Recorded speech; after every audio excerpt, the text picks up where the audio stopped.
A tour company is suing the district in federal court to strike down Washington's sightseeing tour guide licensing laws, calling them unconstitutional. New tonight, Fox 5's Bob Barnard has all the details.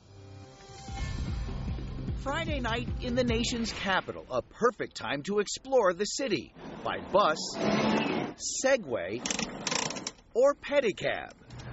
Over there is the Washington Monument, standing at 555 feet tall and 5/8 of an inch.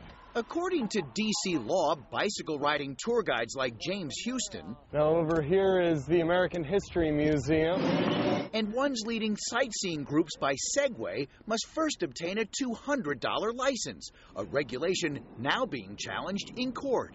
In this country, we rely on people to decide who they want to listen to. We don't rely on the government to decide who's going to be allowed to speak.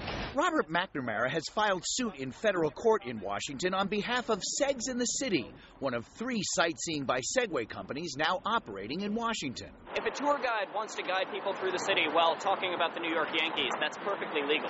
If a tour guide wants to guide people through the city and happens to say, hey, that's the Australian embassy, at that point they become a criminal and can actually be thrown in jail for 90 days. According to the new law, each of the tour guides must take and pass a 100-question multiple-choice test covering 14 topics drawn from 6 books and pay that $200 licensing fee.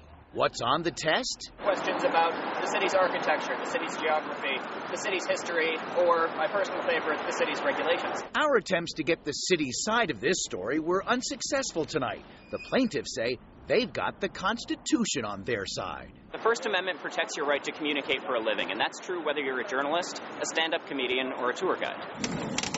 In Northwest, Bob Barnard, Fox 5 News. By the way, the D.C. law also requires sightseeing tour guides to undergo criminal background checks, something else the plaintiffs in that lawsuit consider heavy-handed.